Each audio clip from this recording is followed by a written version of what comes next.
రేవంత్కు గుండు సున్నా మహారాష్ట్రలో ప్రచారం చేసిన ఏ ఒక్క సీట్లోనూ గెలవని కాంగ్రెస్ పార్టీ. దాదాపు 10 నియోజకవర్గాల్లో రేవంత్ ప్రచారం, మరో 10 నియోజకవర్గాల్లో మంత్రులు క్యాంపెయిన్.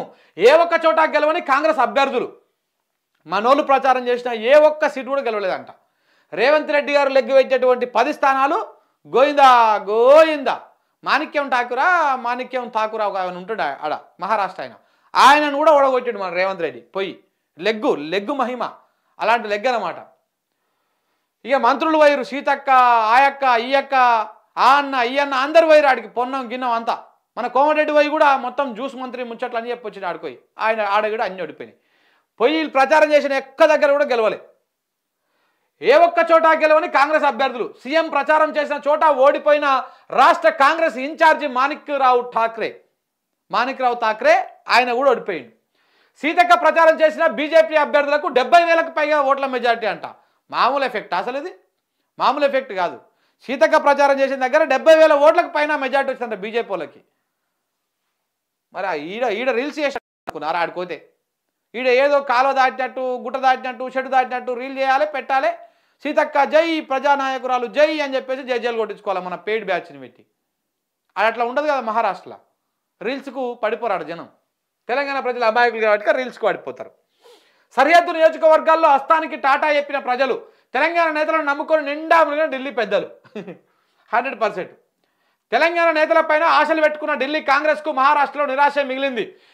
అసలు నిరాశ తెలంగాణ వల్ల కాదు, రాహుల్ గాంధీ వల్ల. రాహుల్ గాంధీ అనే పప్పు ఏషాల వల్ల. అవి తగ్గించుకుంటే మంచిది. నువ్వు రాజ్యాంగం చేతులు పట్టుకొని నీతులు చెప్పడం బంద్ పెట్టు. ఎందుకంటే ఈ మహానుభావుడు తెలంగాణ రాష్ట్రంలో అడుగడుగున రాజ్యాంగాన్ని ఉల్లంఘించి, చట్టాన్ని ఉల్లంఘించి 10 మంది ఎమ్మెల్యేలను తీసుకొచ్చిన ఆ ఎమ్మెల్యేల కథ ఏందో తెలుసు ఫస్ట్. నువ్వు అదానిని వ్యతిరేకిస్తున్నావు, నేను అదానితో దోస్తీ చేసుకుంటున్నాడు, అదేందో తెలుసు ఫస్ట్. ముందు మీ అధినాయకుడు ఎవరైతే రాహుల్ గాంధీ ఉన్నాడో ఆయన తీరు మారాలి. ఆయన తీరు మారితే ఇదంతా ఉండదు కథ. ఆయన ఒకటి చెప్తాడు, ఏదో చిన్నపిల్లలు ఉరికినట్టు టీషర్ట్ వేసుకొని ఉరుకుతూ ఉంటాడు. ఒకటే బాలెమ్మటి, బంతెమ్మటి, దానెమ్మటి, దీనెమ్మటి. పార్టీ గట్టనే ఉంటుంది కథ. రాష్ట్ర మంత్రులు పొంగులేటి శ్రీనివాసరెడ్డి, పొన్నం ప్రభాకర్, సీతక్క ప్రచారం చేసిన అన్ని నియోజకవర్గాల్లో కాంగ్రెస్ అభ్యర్థులు ఓడిపోయారు. ముఖ్యమంత్రి Revanth Reddy Chandrapur, Bhokar, Naigaon, Nanded north, Sholapur city north, Solapur south, Rajura, Digras, వాద్రా నియోజకవర్గాల్లో ప్రచారం నిర్వహించారు. ఈ అన్నింటిలో గోయిందన్నమాట. అన్నింటిలో ఓడిపోయింది. ఏమంటారు చూస్తావు. ఈడ ఏనిక చేత కాదు కానీ పోయి మహారాష్ట్రలో ప్రచారం చేసి వాళ్ళని గెలిపిస్తందుకు ఈ మోచవర్లు అందరూ పైసలు దండుగా, పైసలు బొక్క. బహిరంగ సభలతో పాటు రోడ్ షోలలో కూడా పాల్గొన్నారు. దాదాపు 10 నియోజకవర్గాల్లో రేవంత్ రెడ్డి ప్రచారం చేస్తే ఏ ఒక్క చోట కూడా కాంగ్రెస్ అభ్యర్థులు గెలవలేదు. చివరకు రాష్ట్ర కాంగ్రెస్ వ్యవహారాల మాజీ ఇన్ఛార్జి మాణిక్రావు ఠాక్రే కూడా ఓడిపోయారు. 28,000 ఓట్ల లీడ్ తోటి అక్కడ బీజేపీ అభ్యర్థి గెలిచారు. సీఎం ప్రచారం చేసిన నియోజకవర్గాల్లో 2 చోట్ల ఏక్నాథ్ షిండే నేతృత్వంలోని శివసేన అభ్యర్థులు గెలిచారు. మిగతా చోట్ల బీజేపీ అభ్యర్థులు అఖండ విజయాన్ని సాధించారు. రేవంత్ రెడ్డి క్యాంపెయిన్ చేసిన ప్రాంతాల్లో రజుజారాలో 3,000 ఓట్లతోటి 3,000 ఓట్లు, వాద్రాలో 7,000 ఓట్లతోటి కాంగ్రెస్ అభ్యర్థులు ఓడిపోయారు. మిగతా చోట్ల 50,000, 30,000 ఓట్ల తేడా ఉన్నది.